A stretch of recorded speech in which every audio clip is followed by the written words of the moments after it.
Olá a todos. Hoje nós vamos ver essa parte de hepatites virais, especificamente as hepatites crônicas B e C. Vamos focar um pouco na questão da história natural, o quadro clínico, diagnóstico e principalmente o tratamento. Tratamento aí focando, claro, nas hepatites crônicas B e C. Então, dentro do quadro clínico, nós temos as formas agudas e as formas crônicas, né? Forma aguda, em geral, ela é autolimitada, né? Hepatite A, B e C aguda são quadros, às vezes, mais leves, que vão se resolver, mas pode ter quadros graves, que é a insuficiência hepática aguda, e a hepatite fulminante, muitas vezes é um quadro extremamente grave e requer aí um transplante, às vezes, para tratamento eficaz. E as formas crônicas, né? O paciente com muito tempo com o vírus e muitas vezes ele fica sem sintomas na forma crônica, ou sintomas leves, e pode, né, ao longo, ao passar dos anos, evoluindo com fibrose progressiva do fígado, levando então à cirrose. A cirrose é a fibrose intensa do fígado, um desarranjo da estrutura, arquitetura do fígado, levando a déficit da função e insuficiência hepática crônica, ele não funciona bem. E podendo, então, nesses casos, evoluir com carcinoma hepatocelular como complicação da cirrose ou de uma infecção crônica pelo vírus da hepatite B. Então, as principais causas de doença hepática crônica é o uso abusivo de álcool, junto com a hepatite C crônica, né? Isso é um dado americano e tal, mas é uma realidade semelhante no nosso país. A transmissão, só relembrando, hepatite A e hepatite E, bem menos, mas hepatite A principalmente, a água, alimento, transmissão fecal oral, o vírus pode persistir no ambiente por algum tempo, e é possível transmissão sexual, dependendo dos tipos de prática, principalmente práticas oro-anais. A hepatite A ela ocorre muito em surtos, né, relação com higiene, com saneamento básico, em geral é autolimitada, mas pode ter complicações graves, né? A hepatite B e C, transmissão principalmente parenteral e ou sexual. A hepatite B mais uma DST, de transmissão sexual. A hepatite C também pode ser transmitida por via sexual, mas a C mais pelo sangue, né? Então, o uso de droga ilícita, transmissão vertical, transmissão intradomiciliar pelo contato de sangue mesmo com mucosa, é possível. E não só droga injetável, né, mas droga inalatória aumenta o risco de transmissão. Esse artigo aí é uma descrição lá da Espanha, uma clínica, né, de usuários de droga, e que 12% tinha hepatite C, e um principal fator de risco era compartilhar o objeto para uso da cocaína. Então, os objetos compartilhados para o uso da droga ilícita, eles podem carregar o vírus e isso se transmitir ali naquele grupo. Isso é a importância da política de redução de danos, né? Bom, do ponto de vista clínico, então a hepatite aguda, como a gente viu, em geral ela é autolimitada, e em alguns casos graves, menos de 1% pode evoluir para essa forma grave, e nós vamos ver as manifestações da cirrose. O período de incubação varia de 1 mês até 4 meses, né, dependendo do tipo de vírus, maior na hepatite C, um pouquinho, e B, menor na A. A forma aguda, ela vai estar presente, clinicamente manifesta, né, com icterícia, febre, menos na hepatite C e mais na hepatite A. Varia muito, depende muito da idade. Criança tende a fazer formas, menor proporção de formas sintomáticas, e os adultos fazem um pouco mais de forma aguda sintomática. Por outro lado, a hepatite A nunca cronifica, isso é um dado que a gente sabe. A hepatite A ou ela vai curar, ou pode evoluir para uma forma grave aguda, mas ela nunca vai cronificar. Por outro lado, a hepatite B, ela tem risco de cronificação, especialmente em crianças pequenas. Quanto menor a idade de infecção, maior a chance de cronificar pelo vírus B, ou seja, ele não cura e fica ali persistente, podendo causar fibrose progressiva, até cirrose e hepatocarcinoma. A hepatite C, por outro lado, a grande maioria vai cronificar. Esse dado aí de 75% a 90%, mais ou menos, tem algum risco de evoluir com cronificação. Então, poucas pessoas que pegam, curam, né, logo que pegam na fase aguda, e a grande maioria cronifica na hepatite C. A hepatite aguda, as manifestações clínicas gerais de febre, mal-estar, fraqueza, falta de apetite, diarreia, dor abdominal, podendo evoluir para a forma ictérica. Muitas vezes o médico, o profissional de saúde vai suspeitar de hepatite aguda somente quando o paciente faz essa forma ictérica, né, fica amarelo, alteração aí da coloração da urina e das fezes. Importante entender que não tem como a gente diferenciar a etiologia somente pela manifestação clínica, né? O paciente que chega com hepatite aguda pode ser vírus A, B ou C, ou pode ser outras coisas, né? Febre amarela, leptospirose, né? Medicamentoso, enfim, outras causas de hepatite aguda. Paciente, menos de 1% desses casos agudos vão fazer forma grave, muito grave, né? Quando ocorre aí uma necrose hepatocelular maciça e o fígado meio que para de funcionar. Clinicamente, o que a gente vê? Uma icterícia acentuada, uma encefalopatia, um fígado que não consegue metabolizar direito os derivados de amônia, e uma coagulopatia, porque os fatores de coagulação são sintetizados lá no fígado, e o fígado que não está funcionando, o paciente então tem distúrbio de coagulação, podendo ter sangramentos graves, né? De forma muito grave, com sobrevida muito baixa, né? A única forma mais eficaz aí de tratamento é o transplante aí de urgência. A hepatite crônica, por definição, é a persistência do vírus da infecção por tempo superior a 6 meses. E aí o paciente tem essa atividade necroinflamatória variável, né, e aos poucos ele vai evoluindo com fibrose hepática de acordo com essa atividade inflamatória lá no fígado. Como a gente viu, o paciente da hepatite C tem um risco bem maior de cronificação do que B, e a B, né, depende muito da idade da infecção, e a hepatite A nunca vai cronificar. Como é que é a história natural da hepatite B? Então, o paciente pega o vírus, a grande maioria das crianças vão fazer forma crônica e a grande minoria dos adultos vai evoluir para crônica. A maioria dos adultos vão, de fato, curar quando pega. A infecção crônica, então, pode aí evoluir para cirrose depois de um longo período, né? Mais ou menos 30% dos pacientes cronicamente infectados pela hepatite B vão evoluir para cirrose, mais ou menos, história natural. Uma vez feito cirrose, tem o risco de descompensar essa cirrose, faz infecções, sangramentos, quadros neurológicos, nós vamos ver. Mais ou menos aí, 1/4 dos pacientes descompensa após 5 anos do aparecimento, do diagnóstico dessa cirrose. E também pode evoluir para câncer de fígado, né? Hepatocarcinoma, carcinoma hepatocelular. Todo paciente com cirrose, independentemente da sua etiologia, tem risco de evoluir para câncer.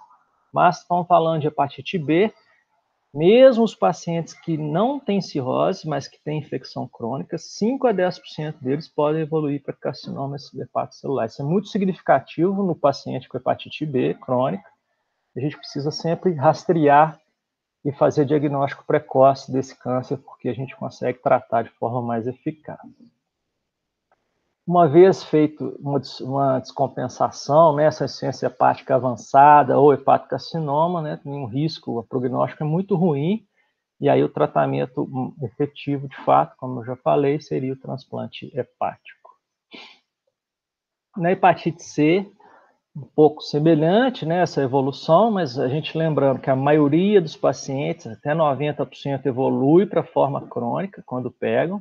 Alguns pacientes aí, 10, 15, 20% vão fazer uma cura espontânea logo após a infecção aguda.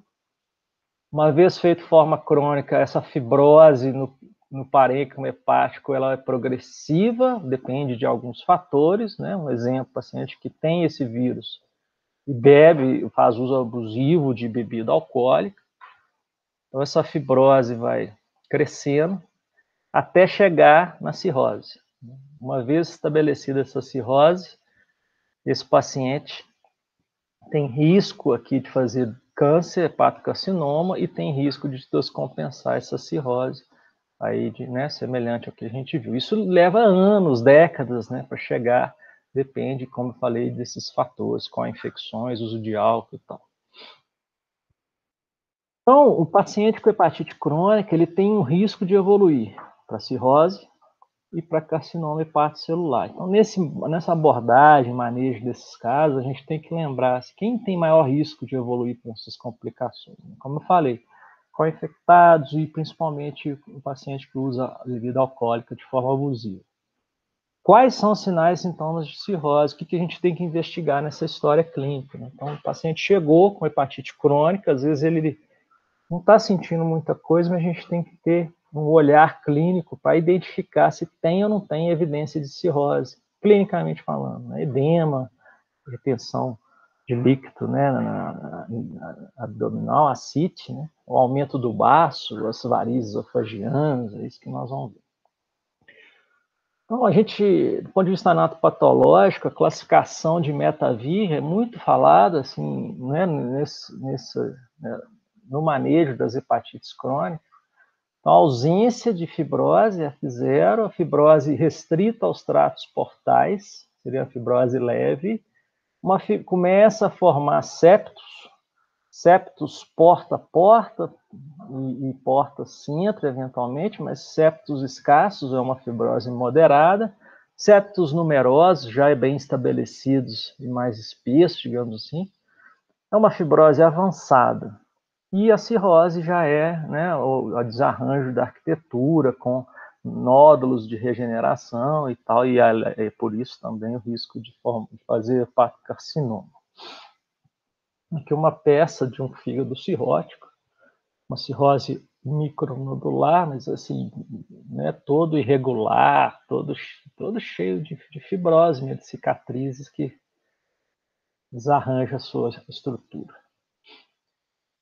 Então, o paciente que faz cirrose, ele faz a síndrome de hipertensão portal, né? Aquela fibrose toda do fígado impede, dificulta o retorno do sangue drenado pelo sistema porta, que passa lá pelo fígado. E essa hipertensão do sistema porta vai levar, então, a várias repercussões clínicas, né? Ascite, a dilatação das veias do esôfago, né? As varizes esofágicas, o aumento do baço, e o baço podendo, então, relevar a diminuição das plaquetas, o aumento da circulação colateral na parede abdominal, as telangiectasias. Então, isso tudo é repercussão da hipertensão portal. Isso, então, pode ter infecção dessa ascite, pode ter sangramento dessas varizes esofagianas, que pode complicar e morrer. Além disso, em casos mais avançados, a encefalopatia, né, encefalopatia hepática, porque, como eu falei, os derivados de amônio que são absorvidos no intestino, eles habitualmente, né, eles vão passar pelo sistema porta, fazer o metabolismo hepático, e aí eles são inativados e não causam danos maiores. Com o fígado não funcionando bem, eles vão cair na circulação sistêmica e vão causar alterações neurológicas, e levando a esses quadros, às vezes, de confusão, de letargia, de bradipsiquismo, podendo chegar a quadros mais graves de queda do sensório, coma hepático. E a coagulopatia, como eu já comentei, então o fígado que não está funcionando bem, ele diminui aí a capacidade de sintetizar os fatores de coagulação, isso levando a distúrbio de coagulação e sangramentos, risco de sangramento. Duas fotos, um paciente que tem uma cirrose por vírus B com hepatocarcinoma, essa foto é lá do CDC americano, com uma circulação, uma ascite tensa gigantesca, né? E uma circulação colateral muito evidente. E aqui também uma ascite, a circulação colateral aqui na parede abdominal. E uma foto de uma endoscopia digestiva alta, em que nós vemos alguns cordões dilatados de veias. Então, é uma varize, igual tem varizes de membros inferiores, e essas varizes do esôfago têm algum risco de romper, levando a sangramentos, às vezes, muito significativos. O câncer de fígado, como a gente viu, ocorre em 5 a 10% dos pacientes que têm hepatite B crônica, e também pacientes que têm cirrose, e a cirrose de qualquer etiologia. Então, é muito importante a gente ter isso em mente e rastrear. Rastrear como? Ultrassonografia, né? Na prática, é ultrassom abdominal a cada 6 meses, idealmente. E aí, apareceu um nódulo diferente, o ideal seria fazer uma ressonância com estudo dinâmico. Por quê? Porque na ressonância com estudo dinâmico, a gente consegue fazer diagnóstico de hepatocarcinoma.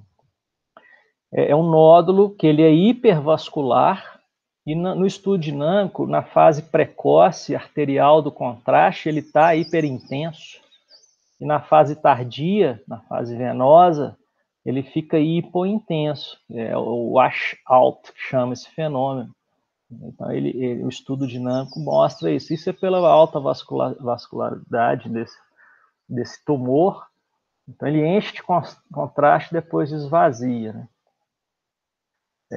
Isso aqui é diagnóstico de hepatocarcinoma. Bom,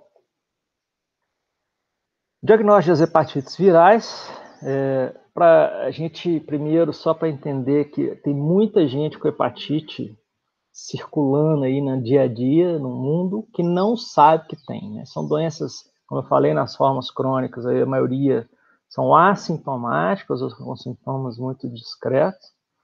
Então, essa pirâmide invertida da hepatite B nos Estados Unidos, né? De 2 milhões de pessoas com hepatite B crônica, apenas 1/4 disso é diagnosticado. Desses, metade está em acompanhamento, das que têm diagnóstico, e menos de 1/4 está em tratamento. Lógico que tratamento a gente não indica para todos, é naquele paciente que está com vírus ativo, multiplicando muito, mas é muito, em 2 milhões de pessoas, menos 50 mil estão em tratamento, é muito pouco. Tratamento, o diagnóstico, primeiro a gente tem a parte inespecífica, em que a gente vai ver a inflamação do parênquima hepático pelas transaminases, a bilirrubina, e a redução da função hepática pela albumina e as provas de coagulação que vão estar alteradas. O diagnóstico específico, a gente faz sorologia para hepatite A, hepatite B e C, na B o HBsAg, na hepatite C o anti-HCV, e detecção de DNA ou RNA viral também é possível para fazer diagnóstico. Nós vamos ver cada um. O exame, é recomendado fazer exame em todas as pessoas, né? O CFM Conselho Federal de Medicina já recomenda isso desde 2016, né? O paciente que nunca fez, ou que vai lá para fazer um check-up e não perder a oportunidade de fazer os exames sorológicos para sífilis, HIV, hepatite B e C. Então, vamos testar todo mundo e em alguns casos, nós vamos repetir esses exames, né? Claro. Então, de uma maneira geral, quem que é importante a gente rastrear também, né? Assim, chamar atenção. Áreas que têm uma prevalência, né, intermediária alta, pessoas que são contatos, né, domiciliares ou sexuais de outros que têm hepatite B, isso a gente faz na prática. Chega um paciente, a gente vai rastrear todo mundo que mora junto, que tem contato sexual, parente de primeiro grau. Parceria sexual múltipla, história de DST, homens que fazem sexo com homens, gestante, crianças, filhos de mulheres com hepatite B. Pessoas que usam droga injetável, que estão presas, tem alguma alteração no fígado, né? Isso é muito comum. Às vezes o paciente faz um check-up, vê que o fígado está um pouco alterado, inflamado, aí faz diagnóstico, hepatite B crônica. Pessoas com HIV ou com hepatite C, rastrear hepatite B, lógico. Pacientes em diálise, hemodiálise, que virá fazer terapia imunossupressora também, que às vezes a gente inicia esse tratamento antes dele fazer imunossupressão. Para hepatite C, parecido, mas só chamar atenção a questão do uso de droga injetável no passado.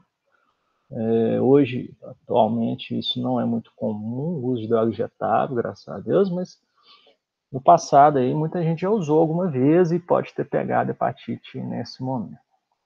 Pacientes com HIV, pessoas que receberam transfusão de sangue antes de 1993, porque a partir daí que começou a rastrear hepatite C no doador, né?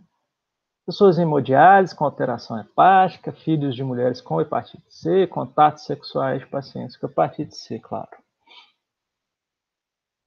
Pessoas que usam outras drogas ilícitas, não só injetáveis, como eu já falei, a questão do compartilhar objeto para usar droga. Pessoas com privação de liberdade, compartilhar de equipamentos não esterilizados, né? Pedicure, manicure. Então, tanto o vírus B quanto C, eles podem ser transmitidos nesses ambientes, quando usa equipamentos aí cortantes. Piercing, tatuagem, procedimento cirúrgico sem as normas adequadas de biossegurança, às vezes é feito, né, em locais clandestinos ou fora do ambiente hospitalar.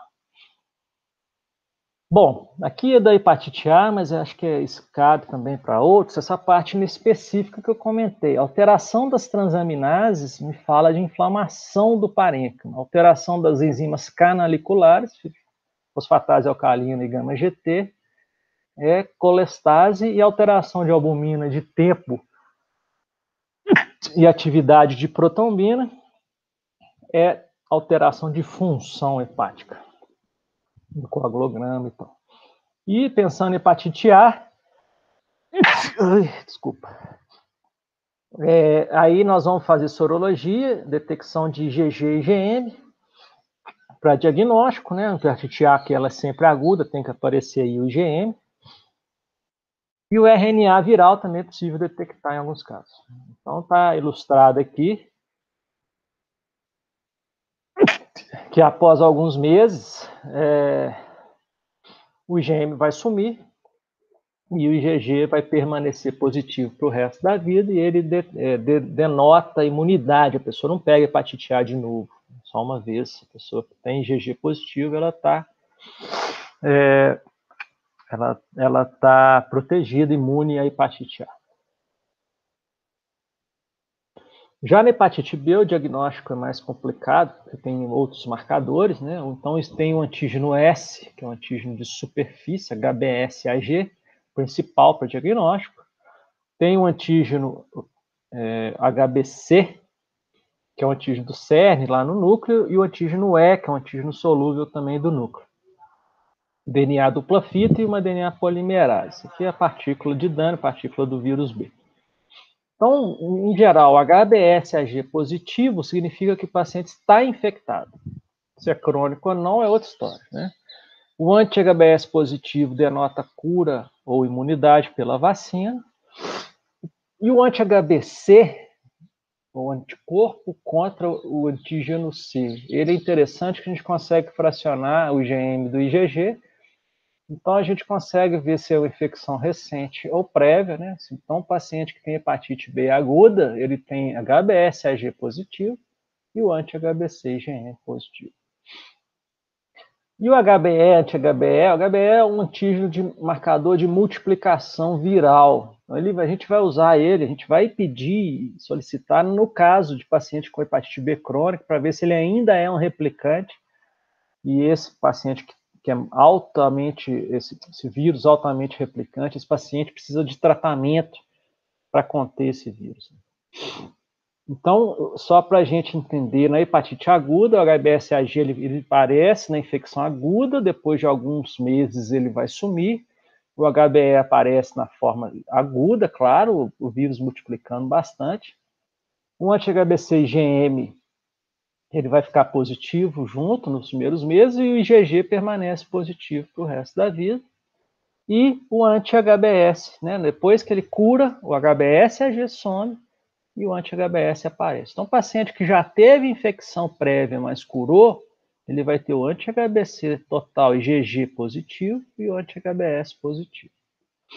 E na crônica, então o HBsAg ele permanece positivo por mais de 6 meses, né? Crônica, então ele vai estar com o HBsAg positivo. Ele pode estar com HBe positivo por mais tempo, e aí por isso que é importante aqui eu dosar na crônica, porque aí o tratamento ele muda as indicações e tal. Anti-HBC total positivo, e o anti-HBS não aparece, né? Então o curso crônico ele tem HBsAg positivo por muito tempo, o anti-HBC positivo, o HBe pode estar positivo ou não, e aí isso é importante para avaliar tratamento. Na hepatite C, basicamente a gente faz rastreamento com a pesquisa de anticorpo, anti-HCV, por teste rápido ou sorologia convencional. Vendo esse exame positivo, anti-HCV positivo significa que ele foi exposto ao vírus C. Eu preciso confirmar se ele está infectado, e eu só consigo confirmar se ele está infectado pela pesquisa de RNA viral. Então, a gente viu que mais ou menos 15, 20, 30, até 30% dos pacientes que pegam hepatite C, eles curam espontaneamente, lá na fase aguda, e aí esse paciente ele fica com anti-HCV positivo e curou, né? Então, eu tenho que fazer dosagem da carga viral, para falar que ele realmente está infectado ou se ele curou, né? Mas a maioria fica crônica, então, como eu falei, a maioria vai ter esse RNA positivo, e aí a gente confirma a infecção crônica. Bom, falar de tratamento é importante, porque teve uma mudança, né, nos últimos anos, bem importante na hepatite C. Na hepatite B, o tratamento, em geral, é feito com tenofovir, na maioria dos casos, é um antiviral, a gente usa inclusive para o HIV, né, para compor o esquema para HIV, o entecavir ou interferon, tem as suas indicações, não vamos entrar em detalhe, mas em geral é um tratamento por tempo prolongado e a gente busca suprimir o vírus. Aquele paciente que está com o vírus multiplicando muito, altamente ativo, a gente trata para que ele diminua essa multiplicação do vírus. Em alguns casos pode haver cura, mas o tratamento ele não leva à cura, ele é só para segurar e impedir a multiplicação do vírus. Aí é um pouco parecido com HIV, se a gente for pensar. Na hepatite C crônica, hoje a gente usa um esquema com 2 antivirais, sofosbuvir com leitipasvir ou sofosbuvir com velpatasvir, os nomes, né, estranhos, mas são antivirais que agem diretamente no vírus e são altamente eficazes. O Ministério da Saúde, de 2 anos para cá, indica esse tratamento para todos os pacientes com hepatite C crônica. A gente tem disponível no SUS, tem todo um processo, mas a gente consegue o tratamento e uma chance de cura em torno de 95%, né? Muito bom. Antigamente a gente usava interferon com ribavirina e a chance de cura era muito menor, o risco de reações adversas era muito maior. Tratamento a gente usa por 12 semanas, mais ou menos, né? Na grande maioria dos casos. Tem alguns casos que a gente consegue dar 8, às vezes um pouco mais. Essa foi a evolução. Então, lá no início da década de 90, usava interferon sozinho e a chance de cura era de 6%, depois a gente aumentou para 16%, foi associando ribavirina ao interferon, 30%, 40%, até 50% com essa molécula nova do interferon que veio nos anos 2000. E quando entraram os antivirais de ação direta, eles começaram em 2011, e no Brasil, especificamente em 2015, que a gente conseguiu essa terapia oral, totalmente oral, somente com os antivirais de ação direta, que a gente conseguiu, então, essa grande melhora nas taxas de cura e na resposta terapêutica, né, com esse tratamento. Então, esse gráfico é interessante, para a gente finalizar aqui, é que existe uma perspectiva de eliminação da hepatite C nos Estados Unidos por volta do ano de 2029, 2030. Né? A OMS tem um objetivo parecido de ter tratado e curado 80% dos pacientes em 2030, né, no mundo. Isso porque os Estados Unidos está tratando aí 150 mil pacientes por ano, né? É bastante. E uma hora você está tratando as pessoas infectadas, você está impedindo as novas transmissões. Né? Então você acaba um momento, vai chegar o controle total desse vírus, dessa epidemia. O Brasil está um pouco mais distante disso, mas a cada vez mais a gente está conseguindo tratar mais os pacientes. Então, para isso, a gente precisa diagnosticar mais, né? Existe um degrau grande das pessoas que têm hepatite crônica, mas que são diagnosticadas. Isso aqui é só um esquema, só para ilustrar, né? Das pessoas que têm diagnóstico anti-HCV positivo, nós temos que fazer diagnóstico de hepatite crônica, enviar esses pacientes para tratamento, né? Iniciar o tratamento e para a gente ter cura. Né? Então, a gente ainda tem vários degraus aqui. Nós precisamos equiparar essas colunas aqui, né, digamos assim, essa cascata do cuidado. Então, isso é extremamente importante para a gente conseguir controlar essa epidemia. Tudo bem, aqui são as referências, os protocolos nacionais de hepatite B 2016, do hepatite C 2019, estão disponíveis no site, no portal do departamento.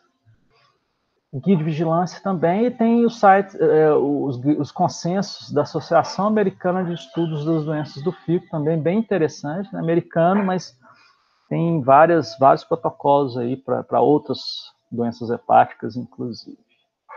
Era isso que eu tinha para falar. Obrigado a todos e até a próxima. Se cuidem, continuem na luta e vamos seguir. Um abraço, até mais.